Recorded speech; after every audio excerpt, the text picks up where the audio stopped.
राती भर डीजे उमेश सुखीपुर बाजार।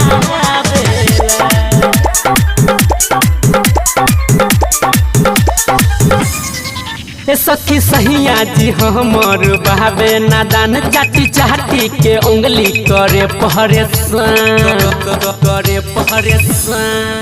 सखी सहिया जी हमर बहावे नादान चाटी चाटी के उंगली करे परेशान कुछो कहला प मुहबा फूला बेला रामा रामा गहाबेला राती भर जगहाबेला रामा रामा गहाबेला राती भर जगहाबेला राती भर जगहाबेला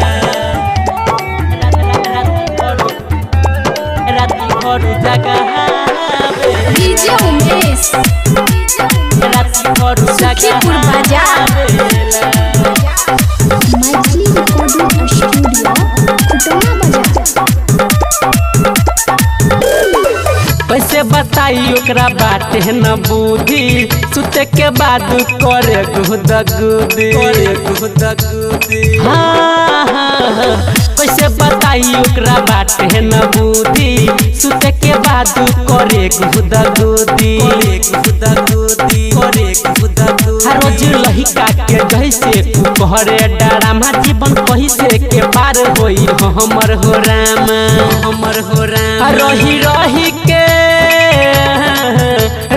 रही के पलंग महचाबेला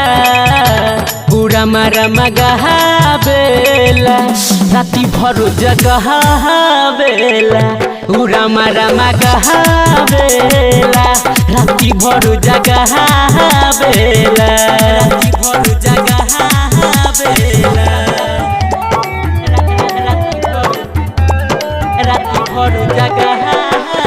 डीजे उमेश सुखीपुर बाजार। मैथिली रिकॉर्डिंग स्टूडियो खुटौना बाजार। सखी हो बुझे नाई धरत के फील हो हमरा ई कैले बदियल मुश्किल हो सखी हो बुझे नाई धरत के फील हो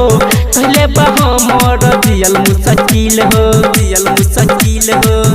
मुश्किल कहबो बहरी न निकले रहे घर के अंदर सखी मिल गईले सखी भतार रे बंदर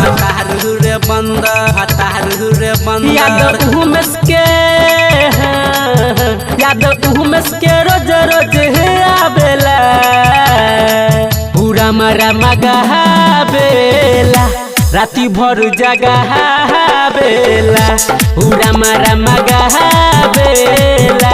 राती भर जगहाबेला सखी सहिया जी हमर बहावे नादान चाटी चाटी के उंगली करे परेशान सखी सहिया जी हमर बहावे नादान चाटी चाटी के उंगली करे परेशान कुछो कहला प मुहबा फूला बेला रामा रामा गहाबेला राती भर जगहाबेला रामा रामा गहाबेला राती भर जगहाबेला।